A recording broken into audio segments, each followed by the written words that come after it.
kondisi sudah jadi GM tapi ya masih ekonomi sulit. Ya masih ekonomi sulit dong, itu masih ngerintis kan. Pokoknya masih nembeng intinya. Belum ada kasur sendiri, belum ada lemari sendiri, belum ada kamar sendiri. Itu loh. Saya bahkan ya pernah ditolak KPR oleh salah satu bank dengan alasan meragukan pendapatan yang saya terima.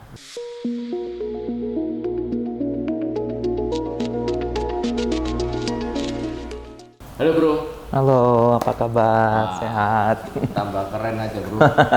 Nih, gimana nih? Maksudnya ceritanya kamu nih bisa sampai sekarang nih jadi GM-nya JNT ya. JNT teman-teman kan udah tahu ya, salah satu unicorn di Indonesia. Dia Bro Denny ini JNT-nya di Jawa Timur. Gimana sih kamu nih kok sampai sini tuh awal mula tuh ceritanya gimana? Mungkin bisa cerita dari masa kecilnya kayak seperti apa? Masa kecil ya, kalau saya kan asli Palembang ya. Oh, asli Palembang. Palembang ya, kecilku ya di Palembang lah. Kecil Palembang boleh bilang juga bukan kota-kota yang gimana maju ya dulu ya. Kalau sekarang sudah mulai maju. Ya masih banyak hutan-hutannya atau apa, SD juga. Palembang kotanya? Palembang kota sih. Oke. Nggak TK, langsung SD ya. 7 bersaudara. Ya. 7 bersaudara, anak buncit. Kamu paling yang terakhir. Iya. Lalu tapi kan apa namanya, karena orang tuanya sibuk, papa mama sibuk, dulu jualan sih. Oke. Bikin tahu jualan gitu loh. Jualan Tapi di pasar. jualan pasar. Oke, kamu ikut bantuin? Ada waktu SD ada ikut bantuin juga sih. Jadi bukan dari keluarga yang berada lah ya?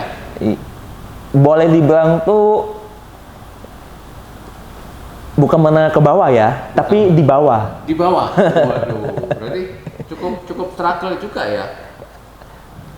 Dulu kita di bawahnya gimana sampai ya, kita kalau misalnya bayangkan itu sehari itu cuma bisa makan nasi sekali. Itu satu orang? Iya, pagi sama siangnya itu kita makan bubur. Bubur? Kenapa kok bubur? Ya kan lebih banyak jadinya kan masakan. Oke. Iya. Cuma bisa makan nasi itu malam aja makan nasi. Pagi, siangnya karena mama juga sibuk kan, jadi dia masak bubur aja satu panci, ya makanlah sama kecap loh. Apa juga bantuin? Jadi ada yang bagian, kita kan bikin tahu kan apa namanya, cuman keluarga aja ya, juga bukan pabrik-pabrik gede gitu loh, rumahan home industry lah.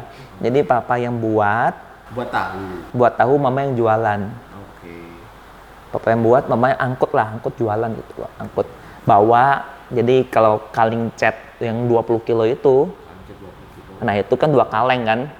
Nah biasanya kalau sudah produksi saya pagi-pagi subuh jam 3 atau jam 4 atau papa mama akan masing-masing bawa 2 kaleng ke pasar. Ya pakai itu ya, angkot ya. Sini angkot ya, betul ya sini. Angkot tau nggak sih? Ya. Kopaja gitu. Surabaya ngomongnya bemo. Bemo ya. Kalau kita ngomongnya oplet. Itu. Angkutan umum lah ya. Iya, bawa sana gitu ya. Cukup struggle sih. Tapi kalau mau ngomong ya, saya masih termasuk anak yang lebih beruntung dibanding koko-koko cece-ceceku sebenarnya tuh.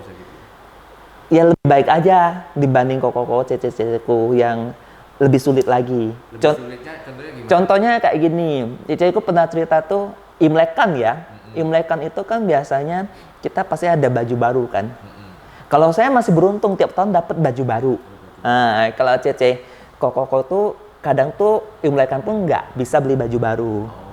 Gitu loh. Bahkan ceceku pernah cerita tuh Imlekan tuh baju yang paling bagusnya itu adalah baju sekolah. Seragam sekolah. Dan itu seragam sekolah itu pun itu pemberian orang. Dan katanya itu roknya itu ada yang sampai bolong, ditempelinnya pakai Hansaplast gitu loh. Nah, jadi Imlekan ke rumah orang gitu. Kalau kita kan masih nggak tahu ya. Kalau dulu kita sampai sekarang masih tradisi ke rumah-rumah. Nah, itu baju paling bagus ya seragam sekolah, pakai baju seragam sekolah ke. Tanpa itu baju yang paling bagus. Itu loh. Kalau saya tiap tahun masih dapat baju baru walaupun cuma satu style ya, itu loh. Jadi baju barunya buat yang paling bungsu ya. Yang paling bungsu aja gitu. Anak saya kan. Jadi masih lebih baik walaupun ya tetap aja kalau waktu saya kecil ngeliat ya teman-teman kalau ada mainan bisa beli, kita nggak bisa beli atau apa ya kayak gitulah. Lahir dari keluarga yang kayak gitulah pokoknya kondisi-kondisinya. Sampai mulai membaik itu sampai ya kokoku sudah mulai kerja. Ya kerja sama orang juga, jadi bantu ekonomi orang tua lah. Nah, itu makanan baru bisa lah, namanya siang jadi nasi gitu kan, nggak bobor lagi. Ya waktu sampai saya SMP, kalau nggak salah tuh pagi-pagi, SMP kelas 1 nggak? Pas mamaku mau pergi jualan itu terjadi kecelakaan. Jadi kan itu tahu itu kan harus dibawa dulu dari rumah sampai ke depan jalan raya. Ke pasar itu harus naik angkotnya itu kan, naik opletnya ya. Dari rumah ke jalan raya. Itu harus angkat kan. Oke. Ya beratnya berapa ya? Itu 20 kilo, 20 Yang kilo. angkat? Mama. Ih, kuat ya mama ya. Iya, beban hidupnya lebih kuat. Gitu. Iya, ada ceceku juga atau pengen temenin gitu. Ya itu, apa namanya, ada nge-track gitu loh. Orang balapan. Balapan itu kan kepleset, cus. Tahunya bertebaran semua itu waktu SMP, saya masih ingat itu. Ceceku kakinya patah gitu kan. Itu, saya lihat kokoku gendong itu kakinya goyang-goyang sampai gitu. Aduh, serem pokoknya itu. Itu kamu lihat sendiri tuh ya? Iya, pas Cece ikut tuh, pas itu suaminya itu ke Taiwan kerja, jadi dia tinggal sama mama, jadi masih kan baru anaknya tuh, boleh bilang cucu pertama mama juga kan ini kan, itu belum 11 bulan kalau nggak salah sih. Masih kecil. Masih ASI, tiba-tiba ya rumah sakit kayak gitulah. Ya, pernah juga saya temenin mamaku untuk jualan. Saya kalau ngomong cerita kecil ya. Kalian kasihan juga lihat mamaku tuh jualan tahu itu kan kita jualan terus. Nah kalau misalnya pas sudah kena ada Idul Adha atau Lebaran kita tetap produksi karena kita jualan terus gak pernah libur gitu loh. Tapi kalau itu tuh kadang tuh ramai, kadang tuh sepi. Jadi pernah tuh sepi, nggak ada yang beli. Tapi 2 kaleng itu tuh kita bawa ke pasar, tapi nggak ada yang beli. Lalu nggak ada outlet yang balik. Jadi dari pasar tuh nggak bisa balik. Baliknya ya bawa itu jalan kaki pulang. Jalan kaki. Dan itu jauh. Berapa kilo? Nggak tahu berapa kilo ya, tapi jauh sih. Namanya, bayangkan aja lah, kalau kita bawa mobil dengan lancar, itu tuh sampai pasar tuh kemungkinan bisa 20 menit sama 30 menit. Lalu jalan kaki pulang. Lalu bukan jalan kaki pulang, bawa barang juga. Barang lagi, bawa beban lagi. Cewek lagi. Cewek lagi. Mamamu. Mamaku. Sendirian? Iya. Karena papa juga ada, biasanya bawa juga gitu kan. Saya pernah ikut kayak gitu sih. Pernah ikut kayak gitu. Atau jualan, nah kayak hujan-hujan kayak gini nih. Saking hematnya mama itu tuh biasanya dia sewa tempat itu cuman paling setengah kali 1 aja gitu loh. Setengah kali 1, jadi 2 kaleng di depan jongkok aja gitu loh. Lalu hujan tuh nggak pakai tenda. Cuma tutup pakai kresek gitu aja lah. Yang penting kepala nggak basah aja gitu, jualan sampai gemeteran atau apa kayak gitu. Sampai segitunya ya. Ya gitu. Itu kamu masih sekolah tuh? Sekolah. Kita sekolah, mama masih, dia itu walaupun sesulit apa kan buta huruf kan, sekolah juga nggak itu kan, tapi dia tetap mempertahankan anaknya tuh sekolah minimal SMA. Harus tamat gitu loh. Hasil tahu itu bisa menyekolahkan 7 anaknya ini sampai SMA. Dia bikin tahu tuh semenjak Cece keempatku lahir. Sebelumnya itu jadi itu cuci baju ke rumah-rumah. Dengar cerita mama itu tuh cuci baju ke rumah-rumah itu tuh sehari itu bisa 15 rumah. Ya biasa sih sekolah atau apa ya. Kayak gitu sampai SMA, sekolah, kuliah di Palembang. Sempat sampai kuliah juga? Ya, saya kuliah. Yang kuliah di keluargaku itu cuma 2 siswanya itu. Kokoku 1, saya 1, sisanya sampai SMA cuman. Tapi yang tamat itu cuma saya. Koko yang satunya nggak tamat? Sudah skripsi nggak dilanjutin, nggak tahu kenapa. Lalu ditegur katanya itu juga kuliah juga saya sendiri yang bayarin karena memang mama dulu kan ekonomi sulit cuma bisa bayar uang pendaftaran kuliahnya sisanya koko cari sendiri. Oke. Kalau saya masih saya selesain gitu loh. Iya, iya, iya. Saya selesain. Biasanya gitu posisinya udah kerja kali ya?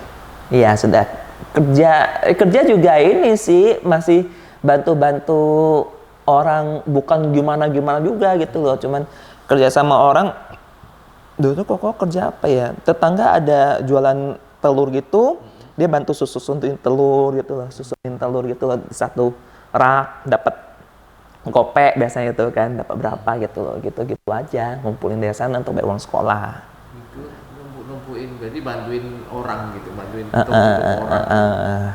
Oke. Kalau saya dari kecil juga ada kerja jadi bantu orang jual gorengan Bantu jual gorengan. jual gorengan. Siapa yang bikin gorengan? Kan ada kan yang biasanya jual gorengan gerobak-gerobak gitu kan. Nah, biasanya tuh ada pasang-pasang tenda kok. Kita sana ada pasang-pasang tenda gitu. Jadi, saya sana tuh bantu misalnya ada tahu isi itu kita bantu potong kebetulan kan tahu disuplai dari mama nih. Tahunya mama sendiri. Kayak kita potong bantu isiin gitu loh. Lalu pisang kipas kita potongin jadi kipas gitu. Sampai sekarang saya jadi pinter potong pisang kipas. Gara-gara sono. Ternyata ada bakat koki juga. Bantu potong aja dia dipotong. Nah, gitu. Gorengannya bahkan ya kalau ngomong gitu kita kalau gorengan itu kan biasanya kan ada bekas ampas gorengannya tuh yang goreng kan ada gandum-gandum yang lepas-lepas itu kan. Itu kan bisa dikumpulin jadi satu gitu kan. Nah, saking nggak ada duitnya kita nggak bisa makan gorengan tapi kita mintain untuk dimakan. Loh, beruntungnya tuh kadang gorengan tuh kan kadang ada pisang satu lembar lepas gitu kan. Itu jadi hoki kita lah dapat pisang. Dimakan sisanya. Iya, gitu. Dari sana bawa kebetulan saya kalau kenal bosku ini itu sebenarnya itu di Palembang sih. Sudah kerja dulu saya kerja jadi guru Mandarin. Jadi habis yang jadi tukang tahu itu sampai SMP cuman SMP. SMA tuh saya mulai ngajar privat ngajar apa? Bahasa Inggris. Oke. Tapi nggak pinter-pinter betul cuman ya modalnya nekat, aja, yang penting jadi duit.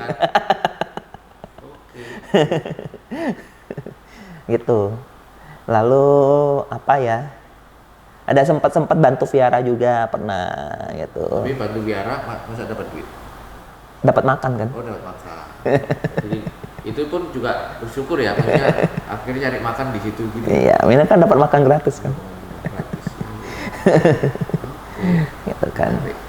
Lalu sana belajar Mandarin juga di Viara jadi sekalian Belajar dong. Mandarin Belajar karakter juga pastinya. Oh, jadi dapat di situ juga dapat karakter gitu juga ada.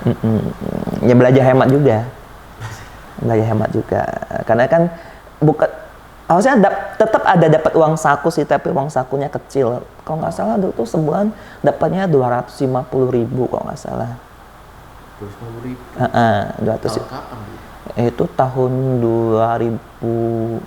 2007-2008 sih. Karena itu mau untuk kuliah juga. Untuk bayar uang kuliah juga. Itu. Jadi kamu juga menghidupi kuliahmu sendiri juga? Itu naik angkot aja itu dari Viara itu ke kuliah itu pun kalau nggak salah sudah 2.500 kalau nggak salah atau 2.000 ya. PP aja sudah berapa? Anggap 2.000 aja 4.000 kalau itu sudah hampir 40% dari duit itu kali sudah. Iya. Kalau belum apa namanya sabunnya, odolnya, pulsanya, buku kita fotokopi aja sih, fotokopinya gitu kan. Nah itu. Sampai sekarang kebiasaan sih, jadi karena odol itu tuh mau hemat kan. Jadi mencet sampai habis. Bukan mencet. Biasanya orang sih kayak gitu, isinya kan odolnya kan penuh kan. Kalau saya sampai sekarang tuh nggak pernah penuh. Tipis aja. Sampai sekarang. Ini kebiasaan. Iya. Memang bener odol itu katanya nggak boleh terlalu banyak. Itu kan ada mengandung itunya, deterjennya atau apa nggak bagus. Iya. Paling kayak sejagung itu diratain sampai sekarang pokoknya. Iya. Jadi satu odol itu bisa pakai sampai setengah tahun gitu kan. Ngiritnya kebiasaan sampai sekarang ya. Ya kebiasaan kayak gitu. Nah dari abis kuliah itu pas kebetulan kesempatan dapat beasiswa itu belajar bahasa Mandarin ke China. Oke. Nah lo ke China lo belajar lo. Oh, dapat beasiswa akhirnya ke Cina. Setelah lulus itu. Tapi saya nggak ikut wisuda loh, saya sudah selesai sidang. Itu waktu seremoni wisuda tuh sudah saya berangkat. Jadi nggak di wisuda. Enggak. Seremoninya enggak Oh, tapi official lulus kan? lulus. Enggak ikut seremoninya aja. Yang kasih beasiswa siapa? Perguruan tingginya. Bukan, itu tuh memang kalau China itu tuh dia ada organisasi-organisasi yang memang memfasilitasi beasiswa ini. Oke. Untuk orang-orang di luar China bisa datang sana untuk belajar budaya China. Berarti di luar urusan sama universitas, kamu Bukan, daftar sendiri yang betul, beasiswanya, terpilih, akhirnya kamu ke Cina. Oke. Kuliahnya Jepang, audionya dapat biasanya bahasa Mandarin gitu kan, nggak nyambung ya. Nggak nyambung. Ya sana belajar ya tetap sana ya hidup hemat juga sih, hidup hemat. Tapi namanya orang desa lihat kota gede kan beda lah ya, wow gitu kan. Di mana? Di kota mana? Guangzhou.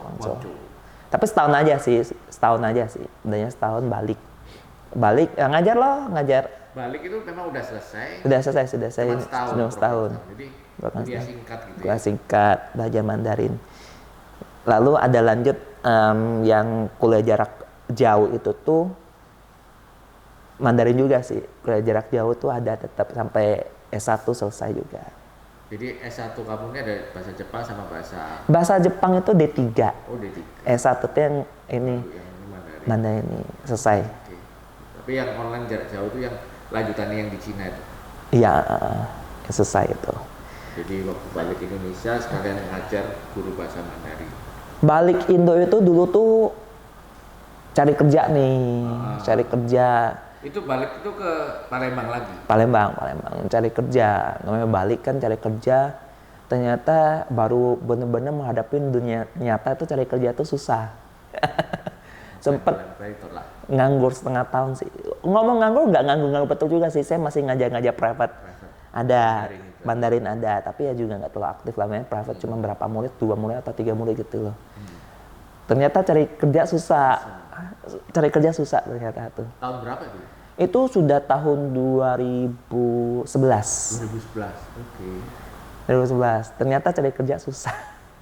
Tapi sampai Desember, saya kan balik 2011. Ya, 2011 Juli. 2011 Juli. Cari kerja nggak dapat sampai Desember. Januari saya baru dapat kerjaan. Oke. Jadi guru. Jadi guru. Guru pas kebetulan temanku dapat kerjaan ngajar juga, tapi sekolahnya lebih bagus dan dia dapat gaji lebih gede. Yang guru ini nih dia lepas gitu loh. Nawarin saya mau nggak? Ganti temanmu. Gantiin temanku itu ngajar TK sih. Guru TK. Guru TK jadi playgroup ya. Oke. Itu juga ngajar bahasa juga? Ya ngajar bahasa, cuma playgroup bukan ngajar bahasa sih, cebokin anak sih kan. Jadi basicnya kamu nih banyak kerja itu jadi guru ya? Sebelumnya, karena ya mungkin itu yang lebih gampang ya, karena kan akademis ya. Untuk saya lebih gampang karena kan untuk tenaga mungkin nggak bisa ya dari otak lah itu. Itu saya ingat gajiku tuh pertama tuh 1.250.000 itu. Jadi guru itu 1.250.000 di bawah UMR. UMR berapa itu? Dulu Palembang itu kayaknya ya 1.4 kalau nggak salah. 1.4, 1.5 gitu. Saya 1.250.000. Gaji di bawah UMR. Ya jalan dulu lah uang daripada nggak nganggur kan. Ya. Susah juga kan. Nah dari sana mulai dapat network. Karena ngajar guru kan. Jadi ikut kelas perkumpulan dan sebagainya, guru dapat orang tua murid dan sebagainya juga. Nah mulai ngajar dapatlah murid private juga kan, ya kan. Ujungnya lumayan nih, sudah lumayan. Tapi sudah 2 tahun itu ya bosan lah ya, kok kayak gini-gini aja gitu kan. Nah, pas kebetulan bosku ini kan dulu kan dia kan pegang Oppo Palembang. Oke. Nah, dia tuh cari orang-orang yang bisa Mandarin juga. Nah, kebetulan tuh saya banyak teman, jadi saya banyak kenalin lah ke dia, jadi kenal gitu loh. Ceritanya gimana kamu kenal sama bosmu? Ini bosmu yang Sekarang ini, yang di bos sini. JNT ini. Oh, dia itu kalau nggak satu ke tempat mana, lalu ada temanku itu ke sana nganterin, temanku bikin kue gitu loh, nganterin kue, lah pas temanku tuh bisa Mandarin dikit-dikit. Pas ada dia loh, ada komunikasi Mandarin dikit, itu loh dia tanya temanku, kamu ada nggak apa namanya temen yang bisa bahasa Mandarin yang mau kerja. Nah, dia tinggalin nomor telepon. Nah, itu dia kasih ke saya. Nah, saya itu biasanya itu kan saya sudah kerja, tapi saya biasanya ada teman-teman yang memang mau balik atau apa, saya akan kenalin gitu loh, yang mau cari kerja gitu loh. Bukan buat kamunya, bukan, kamu kenalin ke teman-teman. Kenalin ke teman-teman aja. Kenapa kok dikenalin teman? Karena kamu tadi di masa bosan-bosannya tuh katanya. Tapi belum kepikiran. Belum kepikiran. Okay. Bukan, itu belum masa bosan-bosannya. Oh, waktu itu masih posisi di kamu ngajar. Ngajar. Belum kepikiran sana, saya kasih teman-teman. Itu banyak kayak gitu kok. Dari awal sering orang tanya, lo tuh ada apa namanya teman cari kerjaan nggak yang bisa Mandarin ya? Nanti tak kenalin gitu. Kayak gitu. Nah, ujungnya kenal kan. Pas bosan-bosannya itu tuh, saya nggak sama dia dulu kan, yang Jawa Timur kan dia kan. Dulu di Palembang, ujungnya dia dipindahin ke Jawa Timur. Intinya gitu, itu cerita singkatnya. Kalau saya, tadi kali bosan tuh ujungnya mutusin ke Jakarta. Bentar. Tadi kan teman-temannya kenal sama bosmu yang ini, dikasih kartu nama, kasihkan ke kamu, kamu kasihkan oper lagi ke teman-teman kamu. Kamu belum ada kontak nih sama si bosmu yang. Oh, kalau secara singkatnya itu tuh belum ada kontak. Waktu temanku sudah masuk sama dia, waktu itu tuh saya juga pas makan siang saya ke Viara, makan siang di kantin Viara, temanku ajak bosnya ini ke kantin Viara juga, pas ketemu kenalan. Kenalan. Kalau ngomong itu juga waktu itu kan masih struggle, sama bosku juga masih struggle-nya sih, bukan kondisi sekarang sih ya. Itu bosmu yang itu masih manajer Oppo Palembang.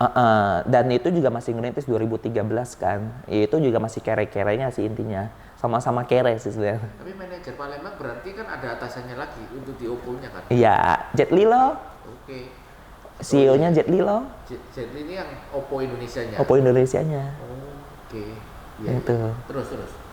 Nah, kalau bosmu yang Palembang itu bukan Jet Li berarti? Bukan. Beda. Bukan. Oke. Nah, lalu saya ke Jakarta. Saya sudah sering gitu ya. Saya ke Jakarta, masuk ke Oppo Service Center. Oke. Ke Oppo Service Center bukan sama ini, bukan bosku sekarang. Bukan. Oppo Service Center itu juga lihat dari loker lah, masuk kan. Ya, kerjalah di sana 2 tahun. 2 tahun. Nah, pas di Jakarta ada ciciku. Terus waktu keterima di Oppo itu sebagai apa? Asisten manajer, kebetulan bisa bahasa Mandarin kan. Langsung dapat keterima di asisten manajer. Iya. Karena bisa bahasa Mandarin. Bisa Mandarin aja, nggak bisa apa-apa sebenarnya tuh. Oke. Cuma ya di sana baru beneran ngerasa, oh ini ya kerja sama orang ya. Pas kebetulan dapat manajer yang emosional kan, jadi kan sering dicaci maki. Itu 3 bulan sudah mau resign itu. Buat kaget ya. Kaget, nyari-nyari atau apa gitu kan. Manajernya juga orang Cina langsung. Orang Cina juga langsung, dan emosional. Jadi udah marah-marah, nggak jelas lah pokoknya intinya gitu kan. Itu. Mungkin juga beda budaya ya, kan orang Cina kan biasanya memang kasar kayak ngomong. Nggak semua orang kayak gitu juga sebenarnya tuh kan. Kebetulan memang itu emosional aja. Oke. Kayak gitu ya, tapi tetap bisa 2 tahun sih ya. 3 bulan mau resign tapi nggak jadi. Iya, bisa 2 tahun di sana kerja, belajar banyak juga karena Jakarta kan, tetap banyak belajarnya. Terakhir kali beneran sudah nggak tahan baru keluar. Jadi akhirnya keluar setelah 2 tahun. Iya. Nah, pas saya keluar tuh bosku yang ini sekarang tuh tahu kalau saya mau keluar. Jadi sebenarnya waktu kamu masuk ini bosmu yang ini tahu kamu kerja di Oppo. Iya, dari kemarin nawarin saya pindah ke sini, saya nggak mau karena kan sudah komit aja lah sama, walaupun gimana itu tetaplah sudah komit lah sudah gitu. Mau keluar yang ini tahu. Heeh. Terus Ya ditawarin lah ke sini. Ke 2016 JNT. ke JNT ya. JNT 2016 Januari itu awal sekali itu nasional masih nggak banyak. Kita Jawa Timur saya masih ingat sehari itu pikapan kita itu baru 600 paket. masih merintis awal-awal ya. Iya. Ya itu ngerintis juga. Balik lagi deh, mulai dari nol lagi. Waktu kamu pindah JNT itu jadi apa posisinya?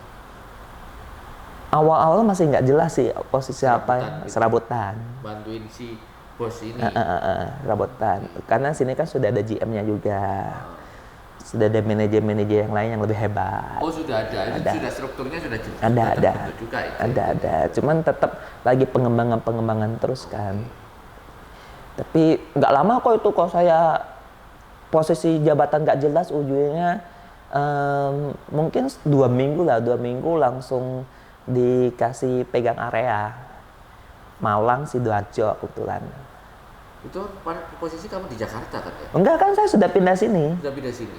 Januari 2016 kan saya sudah pindah sini. Itu bentar, itu ceritanya gimana dari Jakarta? Awal mula kan Jakarta, terus akhirnya pindah sini itu gimana ceritanya? Ya saya kan mau keluar kan.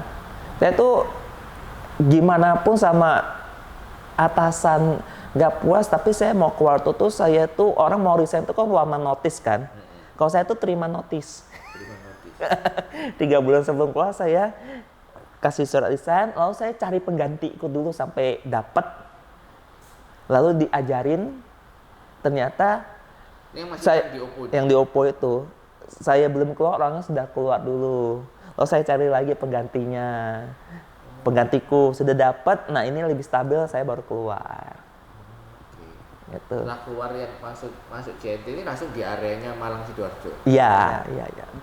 Ya mulai dari nol kan, kalau di Jakarta masih ada CC kan, masih bisa numpang tinggal di sini.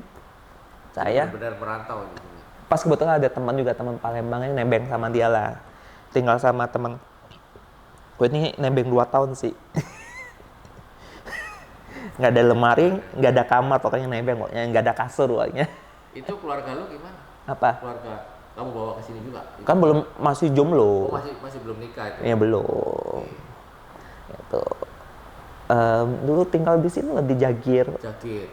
Belakangnya penyetan Mbak Nur sana itu loh. Oke. Tinggal sama nebeng sama temen. Nebeng sama teman.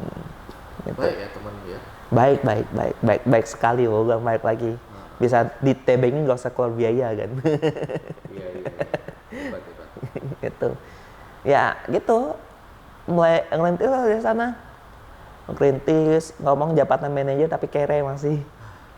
Karena pegang area kan, pegang area kosnya tinggi, lah gimana hematnya juga kita tetap bantu perusahaan intinya itu kan, gimana ngembangin market, mengambil area. Di sini walaupun apa namanya, saya kan pegang Sidoarjo sama Malang nih. Dan kalau misalnya di peraturan perusahaan itu tuh kita dapat fasilitas tempat tinggal. Oke. Boleh ngekos gitu loh. Oh, Ya, ngekosnya tuh budgetnya lumayan juga 2 juta kalau nggak salah. Tapi saya nggak pakai itu. Saya tetap nebeng temen.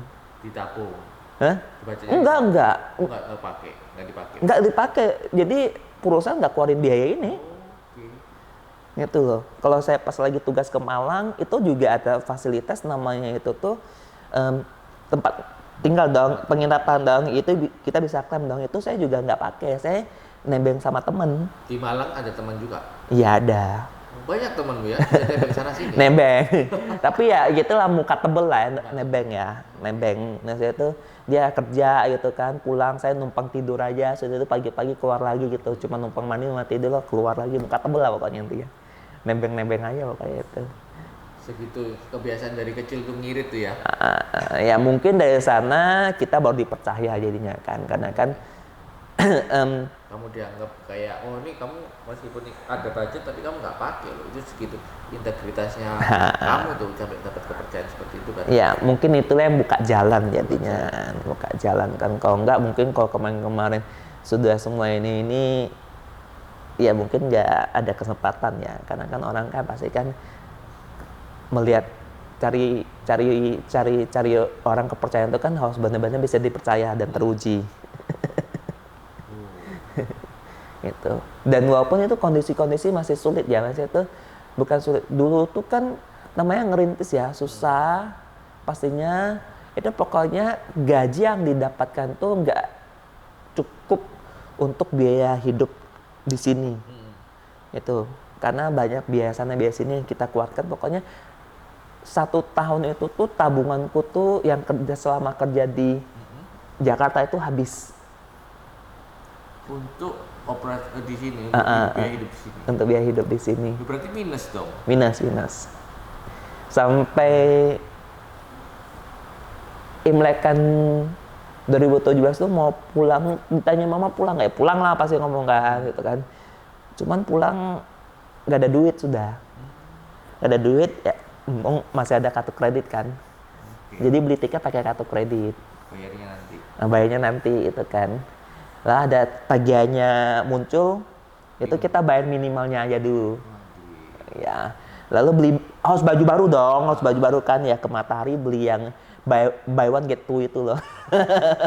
Yang buy one get two, pokoknya baju baru lah, pokoknya sosok kaya dulu lah pulang jangan. Iya dong. Lalu pulang harus tetap kasih angpau untuk mama kan atau apa itu kan. Tetap sosok kaya harus pulang. Nggak boleh ngomong miskin dong. Udah nggak?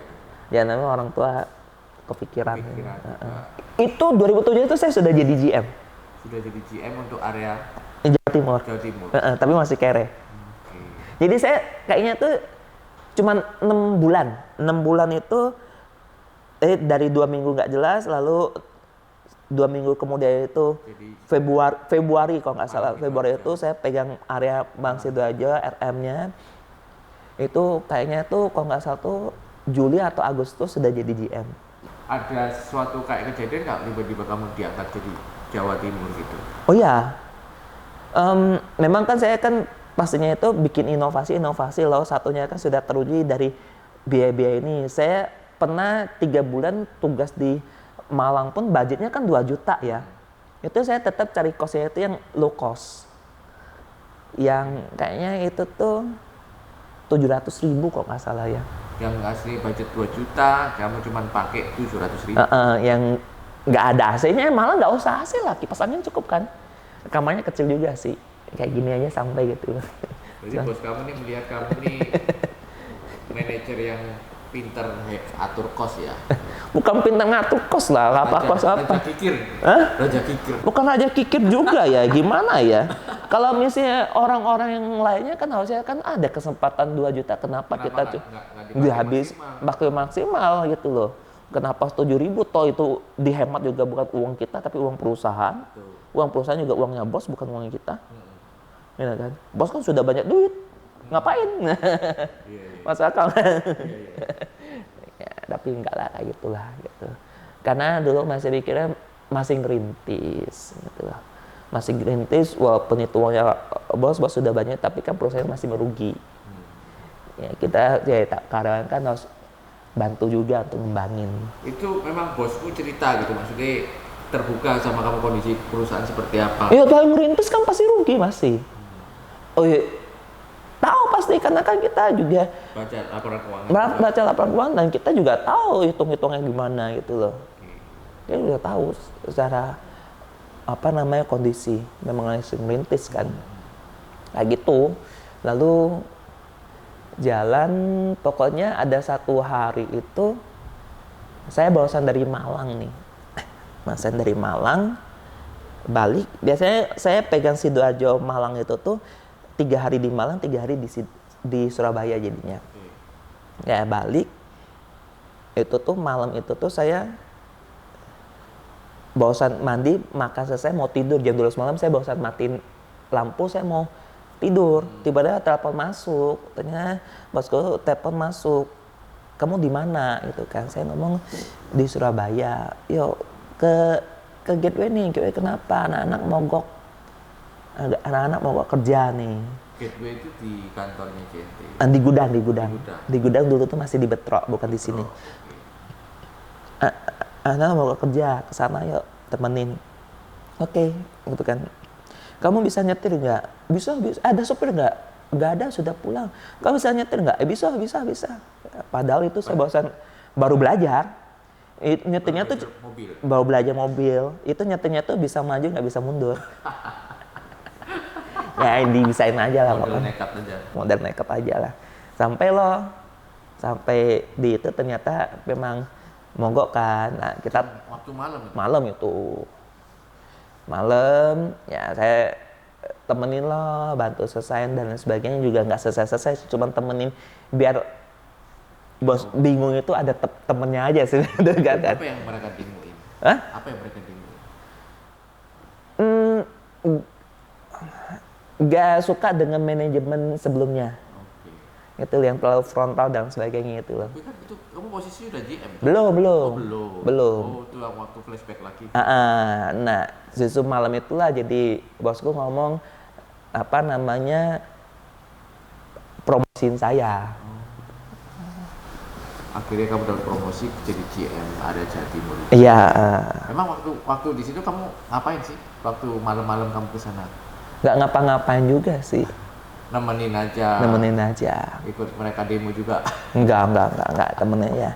Cuman secara area yang saya pegang itu tuh sebelumnya itu kan kalau kita ngomong urutan dari penjualan itu area Malang Sidoarjo tuh sebelum saya pegang tuh dulu tuh kita kalau nggak salah tuh pecah 5 area atau 6 area saya lupa ya. Itu saya juara terakhir.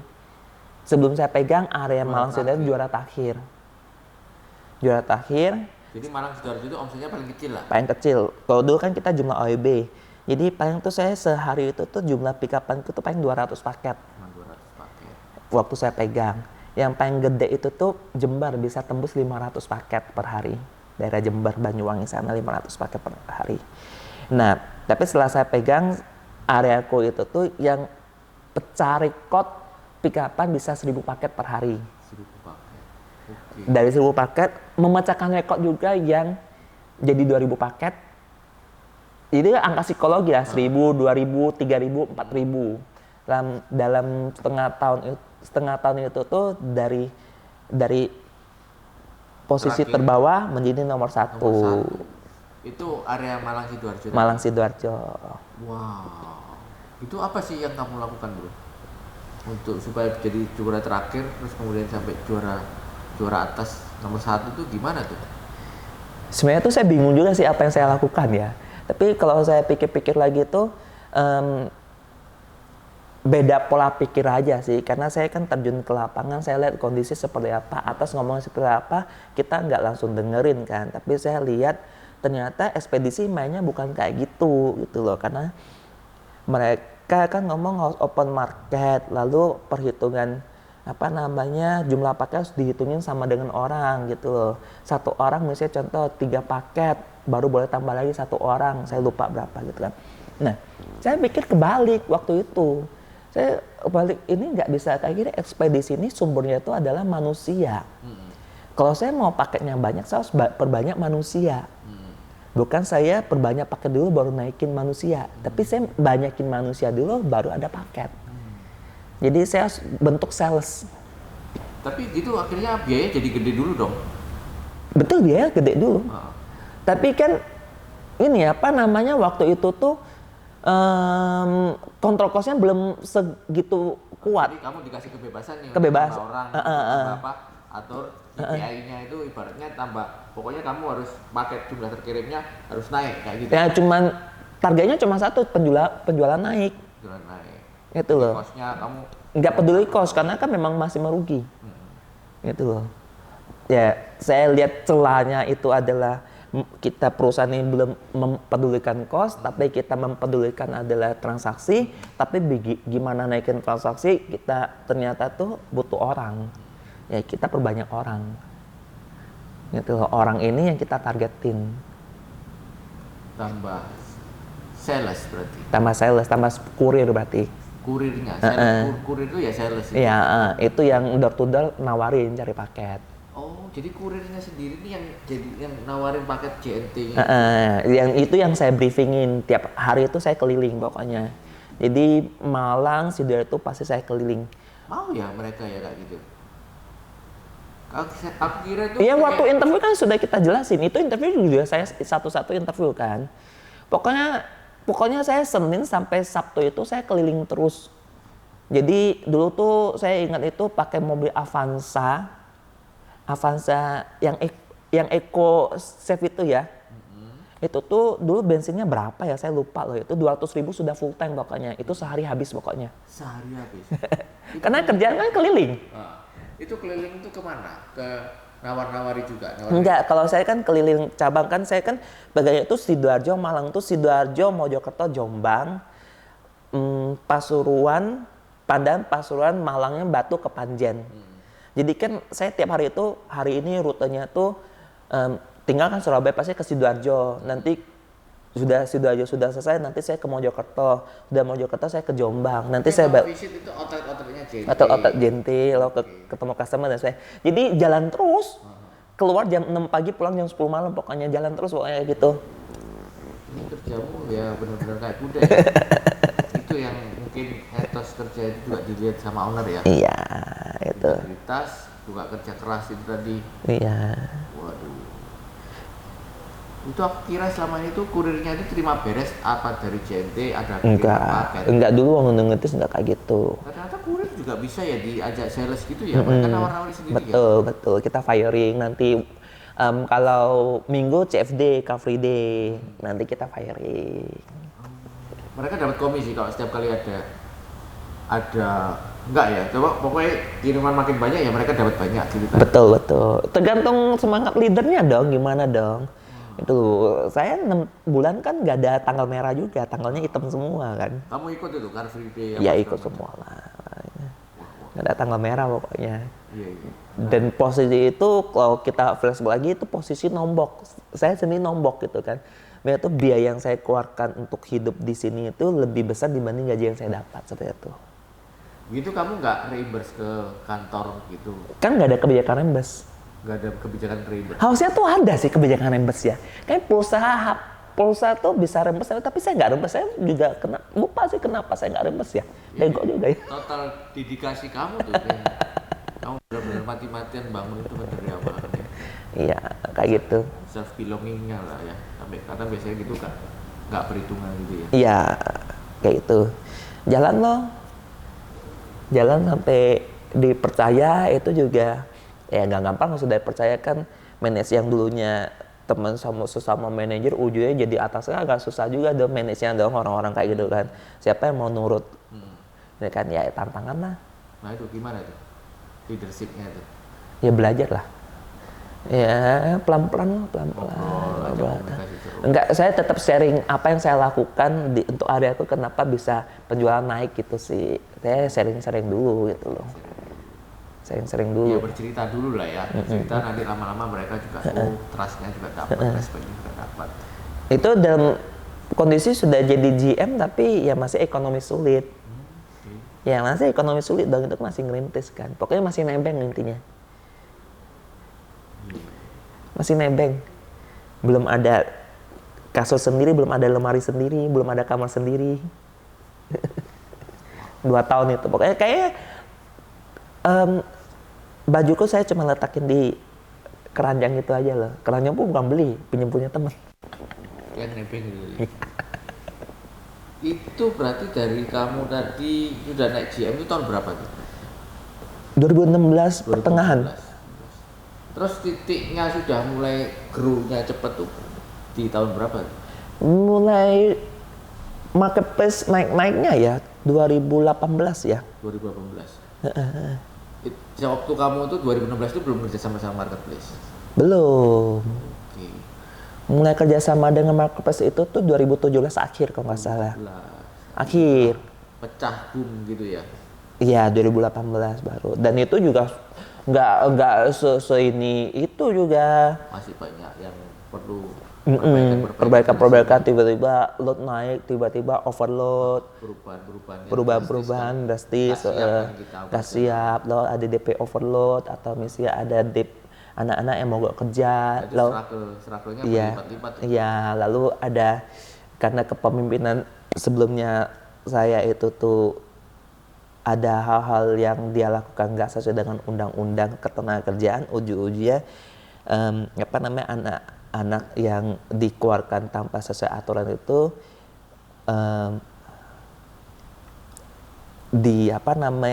masuk ke serikat. Nah dari serikat itu tuh nuntut balik ke kita di demo. Seumur umur saya baru di sinilah ngerasain di demo orang. Berapa orang? 200 orang. 200 orang. Di demo massa. Kalau yang dulu sebelumnya itu bukan demo, yang kapan hari yang kamu waktu malam-malam tuh? Itu mogok kerja. Mogok kerja. Mogok kerja sama demo beda ya. Mogok kerja tuh cuman orang nggak kerja. Mogok kerja dia. Kalau demo tuh orang depan masa teriak-teriakin tuntut. Tuh. Nah, gitu. Iya, udah jadi orang terkenal kamu bro. Diteriakin Denny keluar ya, takut juga sih saya tuh. Ya tetap harus dihadapin kan, tapi sana belajar banyak di demo orang gitu kan. Sebenarnya itu bukan kesalahanku, cuman ya nggak mungkin itu kesalahan dia ngerti, nggak bisa juga kan, ya tetap kita harus hadapin. Jadi yang kamu lakukan ya pasang badan aja. Pasang badan. Debat saya. Debat. Dan ada perwakilannya gitu. Ada perwakilannya, lalu nanti dilindungi. Ada Kapolsek sama Pol PP yang lihat juga gitu kan. Debat dong.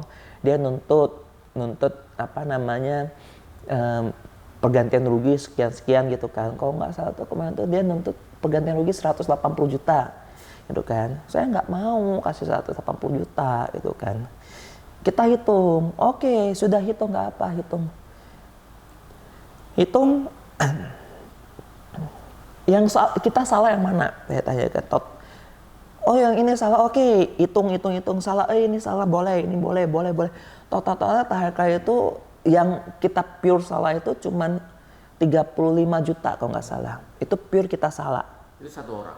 Enggak, total ada berapa orang, 5 orang atau apa yang harus pergantian rugi sesuai undang-undang. 35 orang, hanya cuman 35 juta. Lalu ada 5 orang itu tuh memang kontraknya habis, tidak kita perpanjang. Itu dia juga minta pergantian rugi. Saya ngomong nggak ada aturan undang-undang pesangon kayak gitu. Dia tetap ngotot, ujungnya saya nggak mau. Saya nggak mau juga, itu debat di sana jadinya. Terakhir kali karena debat ujungnya bubar.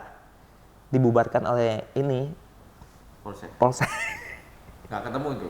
Nggak ketemu, demi 5 juta saya pertahankan. Kamu nggak sampai mau dipukuli gitu? Kan ada polisi yang jaga.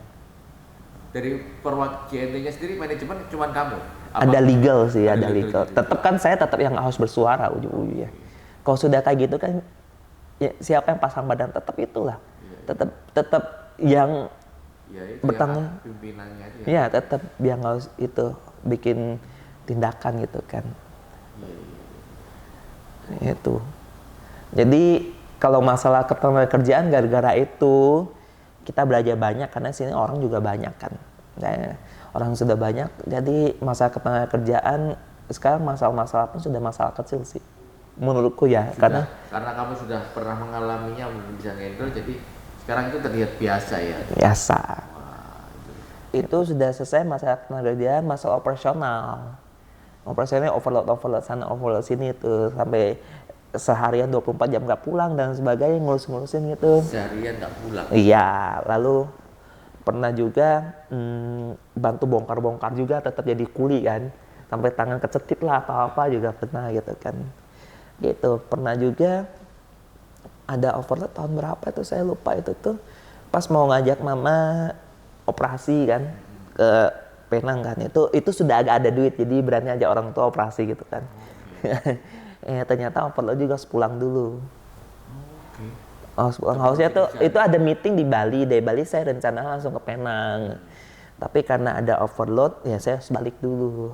Flightku saya cancel dari Bali ke Penang, saya cancel. Saya selesaikan ini dulu baru berangkat ke Penang. Itu mama operasi? Mama mau ajak mama operasi. Mama operasi. Saya di sini selesaikan dulu. Gitu loh. Dan ya gitu sih ujung-ujungnya biasanya overload itu tuh untuk selesaikan masalah itu tuh minimal paling cepat itu 3 hari atau 1 minggu kan untuk selesaikan masalah itu kan. Cuman karena case itu tuh saya nggak tahu juga, saya ada ngomong apa, saya ada doa juga dan sebagainya, pokoknya itu kan mau cepat selesai karena mau temenin orang tua berobat kan, ujungnya cuma 1,5 hari selesai gitu. Biasanya padahal 3 hari ya. Iya. Luar biasa kekuatan doa ya. Iya, itu sih. Jadi ya kalau saya ngerasa pencapaianku sekarang, apapun keputusanku sekarang, saya kan pembuat keputusan kan. Ya ngerasa yang bekerja sih bukan cuma saya sih, ada belakangnya ada tangan Tuhan yang membantu gitu kan. Betul, setuju banget. Karena sekarang tuh ada kebijakan yang klik, kok bisa ya gitu. Nah, itu. Aku juga kan dulu kemarin kan juga cerita, kayak kita ini sebenarnya di pikiran logika ini nggak masuk akal. Tapi kok kayak ada yang ngatur gitu. Betul. Nah, jadi terjadi gitu. Betul. Iya, Klik, oh kok bisa ya kayak gini ya? Oh kok kayak gini ya? Kok kayak gini ya? Saya balik lagi, emang saya ada kemampuan apa bisa debat sama orang kayak gitu sampai banting-banting meja? Luar biasa. Gitu. Lalu ada hal-hal yang kita buat dulu, ternyata ada hal yang lain yang apa namanya muncul, ternyata kita sudah ada persiapan. Gitu. Contoh ini BBM, ini yang paling deket aja ya. BBM nih naik nih. BBM naik nih. Itu saya nggak tahu BBM, kita kan nggak tahu BBM naik kan. Itu tuh BBM naik kan September ya. Nah, saya Agustus itu tiba-tiba klik, saya mau dorong marketing nih, saya ngomong. Saya mau dorong marketing, penjualan, saya mau bikin program nih, saya ngomong. Programnya gimana? Kita diskusi, ujung-ujungnya dapat program. Oke, kita bikin program per September ini. Kita kalau misalnya anak-anak yang apa namanya capai omset yang tertentu tuh akan dapat insentif diberikan berlipat ganda. Jadi terjadi kenaikan insentif. Untuk apa namanya kru-kru kita gitu kan. Perform yang lebih target gitu. Bukan lebih, yang penting sudah di atas rata-rata sudah dapat kelipatan insentif gitu. Yang dulu biasanya cuma dapat 5% jadi 10% gitu kan. Itu sudah saya tanda tangannya, besoknya itu kebijakan BBM naik. Oh, jadi kamu bikin program itu sebelum kebijakan BBM naik. Sudah bikin program apa segala macam insentif, terus besok BBM naik ini. Iya. Nah, terus gimana? BBM naik itu kan tanggal 3 kalau nggak salah ya. Iya kalau nggak salah. Itu kan kebijakan saya kan, saya tanda tangan itu tanggal 31 Agustus atau tanggal 1 September itu untuk kita kuatkan program ini untuk dorong kan. Nah, berapa hari kemudian kan ada ekspedisi yang lagi ribut-ribut masalah insentifnya turun. Yang ada ekspedisi yang mogok sampai dan sebagainya. Ujungnya kan di sisi saya sini kan saya terlindungnya bahwa kita kebijakan bukan turun tapi kita naikin. Ujungnya kan saya tetap bisa menjaga perusahaan ini tetap jalan dengan lancar. Karena ada ekspedisi yang lain itu anak-anaknya itu mogok atau apa karena BBM naik tapi nggak dapat subsidi atau pengurangan dan sebagainya. Jadi intinya timingnya ini kebetulan pas gitu. Itu salah satu contohnya gitu ngomong ya. Dan saya pikir lagi, kok bisa ya gitu loh. Iya. Padahal nggak kepikiran kalau mau BBM naik gitu kan. Jadi tetap ya sejalan aja, kebetulan tambah anak-anak tambah semangat. Iya gitu. Jadi kan itu kan sebenarnya anak-anak itu kan ya bensin itu tetap ikut anak sendiri ya. Sendiri-sendiri tetap. Dihitung per paket berapa gitu. Betul. Oke, dan itu memang kamu rencana naikkan dan kebetulan juga BBM naik ya wis pas lah. Itu waktu saya renung ya beneran ada tangan Tuhan yang bekerja juga gitu kan. Dari dulu kamu rintis jadi benar-benar dari nol. Sekarang karyawan ada berapa? 14.000. 14.000 dan kamu orang kepalanya nomor satunya di Jawa Timur. Ada teman-teman yang bantu sih sebenarnya. Paling penting tuh kalau mimpin kayak ini yang paling penting ada teman-teman orang sekitar kita yang bantunya kan yang maksimal. Nah, yang saya selalu percaya bahwa saya sendiri sama atasan sama investor yang berarti kan itu kan apa namanya kita nggak hitung-hitungan dan kita all out. Ya lead by example lah mas itu ya. Lead by example, apa yang saya lakukan teman-teman Bapak juga melakukan hal sama pastinya dong. Kalau misalnya saya nggak all out, teman-teman Bapak gimana bisa all out? Ya kan? Kata kalau kita kemarin yang belajar sama Pak Budi kan lead by example kan? Ya, lead by example. Kasih contoh aja, kita total otomatis yang bawa akan ikut. Iya, masuk kerja kayak gini kan, ya kita masuk kantor 8.30, saya harus datang 8.30. Oke, meskipun kamu udah GM, Ya tetap, nggak usah absen, tetap harus masuk 8.30. Gitu kan, tetap dong. Jadi itunya etos kerjanya tetap nggak berubah ya? Ya, tetap harus kayak gitu. Sekarang ibaratnya kamu sudah panen, sudah di atas, tapi tetap, ya kamu tetap exempling terus ya? Ya bukan sudah panen juga lah Kodeki, tetap namanya tetap kerja sama orang dipercaya, tetap harus pegang kepercayaan aja gitu. Kalau sekarang udah nggak nebeng lagi kan bro, udah ada rumah sendiri, udah ada mobil. Oh iya, rumah sendiri. Ya itu kan ya lumayan lah, karena dulu kan susah kan ya. Sekarang udah mulai ya bisa ada hasil kan. Iya, ya puji Tuhan itu sudah ada rumah sendiri ya. Ya mobil masih mobil butut. Butut bagi kamu mungkin baru bagus buat aku bro.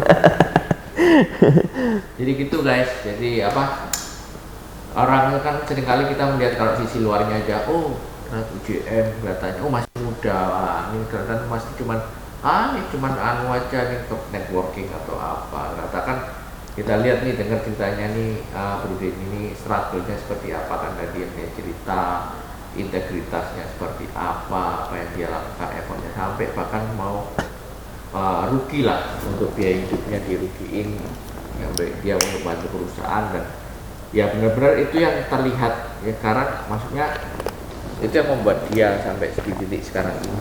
Ya. Ya namanya kerja sama orang ya. Ya. Kerja sama orang itu kan kita harus jaga kepercayaan.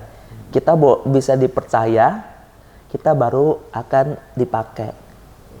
Ya sebenarnya nggak kerja sama orang pun, kerja sendiri pun juga sama bro. Harus jaga integritasnya itu ya. Itu kita di mata karyawan, di mata customer kita, di mata publik, itu kan tetap harus jaga. Iya. Kita kan namanya bisnis ini hubungan kepercayaan juga kan. Betul. Mau nggak mau kan. Bisnis kita dipercaya nggak? Orang kita sebagai owner dipercaya nggak? Iya. Jadi mau kerja sama orang, mau kerja sendiri, sama sih mestinya.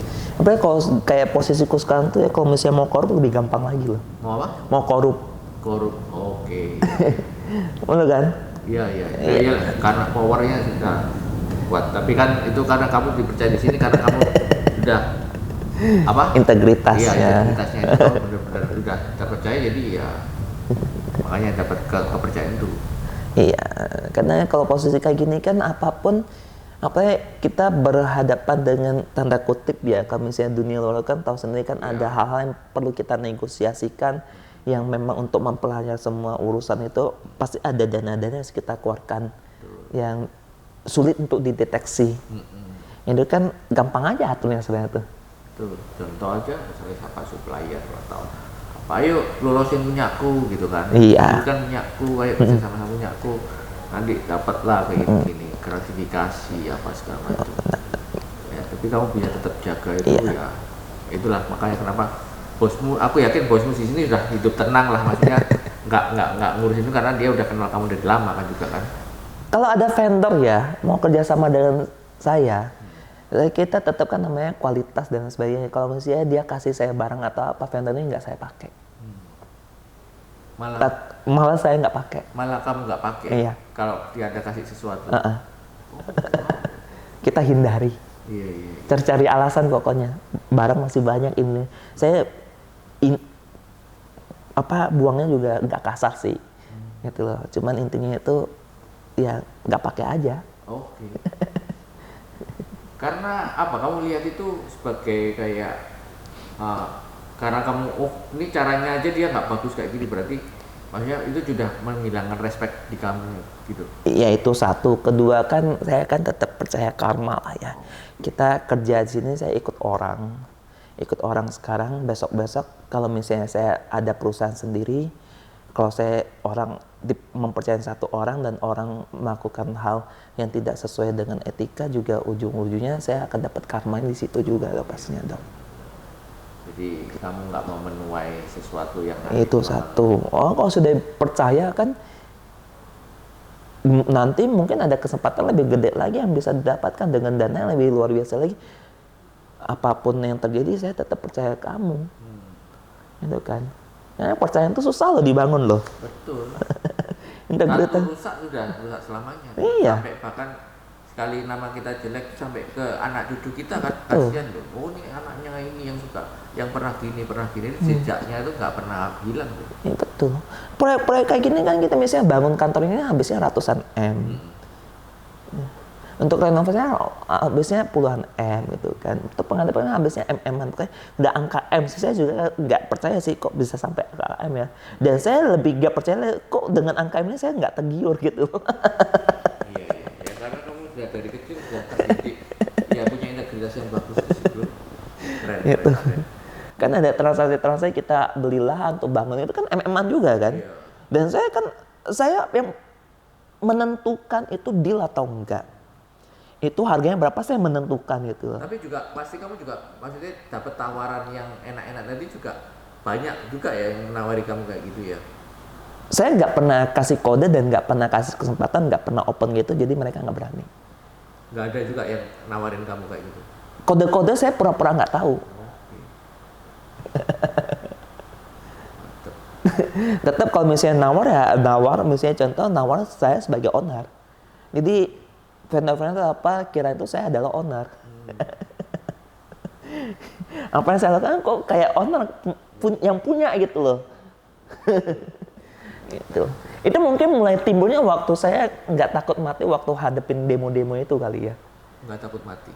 Iya. Tapi pada awal-awal pertama kamu takut, tapi habis itu kamu hadepin. Bukan takutnya itu karena takut gugup gitu loh. Tapi untuk masalah itu tuh saya untuk mutusin gitu, 180 juta saya pertahankan loh 5 juta demi 5 juta mempertaruhkan nyawa buat apa sih, nggak worth it sebenarnya tuh.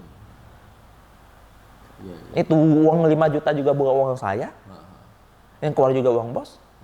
Dan bos juga sudah ngomong sudah lah katanya. Bos Cuma tuh 5. malah mau. Iya, sudah lah cuma 5 juta aja kok nggak apa. Tapi kamu yang malah enggak. Ini karena menurut kamu punya standar sendiri ya kayak fairnya segini gitu kan. Kamu jangan mati-matian di situ. Iya. Tidak gampang goyah. Seorang Denny Lim luar biasa. Gitu sih. Bro, kamu kan udah kenal sama ownernya JNT ini. Aku penasaran aja JNT ini. Kamu juga kenal sama orang-orang intinya di sini. Kunci suksesnya perusahaan JNT ini sampai bisa sampai sekarang jadi sukses dari merintis apa segala macam apa sih bro yang bisa kamu ceritakan ke kita nih? Kenapa JNT ini bisa sebesar ini, bisa sekencang ini padahal dia itu baru dan struggle-nya juga kamu kan tahu sama dia tuh dari bawah kayak gimana, kamu juga struggle. Nah, apa sih kunci yang bisa dibagi ke kita rahasianya mungkin? Kalau dari atas sampai bawah ya, itu satu sih memang integritas itu sih. Integritas itu. Jadi memang komitmen, integritas, apa yang dijanjikan, kepercayaan dipegang. Ya, jadi kita satu tim ya.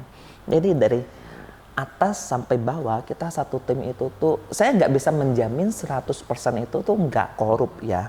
Cuman kebanyakan dari kita atas sampai bawah itu minimal sampai saya itu nggak korup. Dan kamu yakin juga atasan kamu juga punya etos integritas yang sama kuatnya sama seperti kamu gitu? Karena atasanku etosnya kayak gitu, saya bawa kayak gitu dong. Oke. Dan saya percaya teman-temanku yang di bawah-bawah ini juga kayak gitu dong. Oke. Gitu loh. Jadi harus dari atasnya dulu nih ya. Kita sebagai leader ke bawah, dari ke bawah juga ke bawahnya. Jadi harus bisa menularkan itu budaya kerja yang baik itu ya. Iya, jadi memang satu integritas itu yang sense of belonging. Saya ngerasa kerja di JNT itu beda dengan perusahaan adalah kita satu tim itu tuh rasa memiliki itu sangat kuat sekali. Ini punya aku gitu loh. Itu yang kita bangun. Jadi apapun yang kita putuskan itu ini barangku. Jadi apapun yang saya lakukan itu mikir pertama barangku pasti putusnya akan lebih hati-hati. Gitu kan. Kayak contoh tadi yang ngomong ini ngomong itu 5 juta sebenarnya itu duit bos kok. Ngapain saya pusing? karena kan sama memiliki. Nah, gimana cara memunculkan saling memilikinya itu? Kalau oke lah, integritas kita terus menjaga ya kepercayaan itu kan. Nah, saling memiliki nih loh kan, itu kan hal yang agak gimana ya? Mungkin aku jadi pun agak kayak susah untuk menularkan rasa itu ke tim. Karena punya sendiri ya. Atasan tuh bukan punya sendiri juga kan. Tapi dia nimbul rasa itu juga kan. Berbaginya juga sih. Contohnya berbagi. Orang sih kadang tuh nggak percaya dan nggak nyangka ya, misalnya itu berbaginya di luar-luar ya, itu kaget aja misalnya lihat misalnya pendapatan lo sekian gitu loh sekarang gitu kan, karena kaget kok bisa angkanya kayak gini, nggak masuk akal aja angkanya gitu loh. Itu kan dari atasan, jadi mereka dapatnya itu dapat lebih banyak, baginya lebih banyak. Oke. Itu padahal di luar kayak di luar ekspektasi gitu, maksudnya di luar aturan. Kamu sebenarnya dapat segini, tapi waktu manajemen atas dapat sesuatu mungkin profitnya, mereka mau profit sharing ke bawah, sering memberikan bonus seperti itu, apresiasi ya, itu apresiasi. Itu salah satunya ya. Dapatnya banyak jadinya gitu. Kan kaget aja gitu kan. Kalau ini kan privacy lah ya, tapi kalau orang bank kan tahu kan. Nah, orang bank tuh kadang kaget aja, tapi kan mereka juga nggak boleh ngomong dong. Kaget aja, kok kayak gini gitu loh, kan nggak masuk akal gitu loh. Saya bahkan ya pernah ditolak KPR oleh salah satu bank dengan alasan meragukan pendapatan yang saya terima, nggak masuk akal. Dipikir palsu atau iya. Ini editan ini atau padahal kan bisa lihat dari apa namanya mutasi sudah saya kasih, SPT saya juga kasih. Itu masih nolak mereka. Ya sudahlah, nggak apa-apa lah. Saya kan kesel kan, jadi agak sombong kan, saya mau bayar cash pun bisa saya ngomong itu, cuman nggak mau aja gitu loh, karena kan memang tetap kan namanya itu pakai bisa putar-putar kan, baik saya bisa ngapain ya, cuma angkanya berapa sih gitu kan. Kemudian rekeningku angkanya berapa, sudah saya bisa lunasin kok langsung. Ngomong keselnya itu kan, itu berbagi satu gitu loh, yang ujung-ujungnya karena owner rela berbagi, kita ngerasa ini punyaku dong, nggak pelit-pelit gitu. Kayak gitu. Itu kalau di Jenti budaya kita kayak gitu. Oppo juga sama aja sih. Keren ya, ini padahal orang Cinanya sendiri di Indonesia sini. Beda sih, Cina ini Cina yang beda sih. Cinanya beda ya? Nah, Cinanya beda. Memang founder kita tuh memang orangnya beda. Auranya beda. Ada salah satu bos di Arena juga, dia ngomong Jet Li ini orangnya itu fair, lebih fair dibanding bapak sendiri. Wow. Yang kau bilang bos kamu bukan yang Jet Li, ya kan? Sebelumnya Jet Li gitu. Bukan, Jet Li itu yang paling tinggi. Oke. Jet Li yang paling tinggi. Jet Li kan dia membawa beberapa. Nah, salah satunya atasan saya. Ya. Nah, saya kan juga kenal sama atasan-atasan yang lain kan, kita kan percaya berapa area itu kan. Atas yang lain itu kalau struktur kita tuh agak gimana ya saya ngomong ya. Jadi Jet Li itu owner dari semua brand. Oke. Lalu nanti saya di Jawa Timur ini ada satu atasan saya, dia akan memimpin semua brand ini.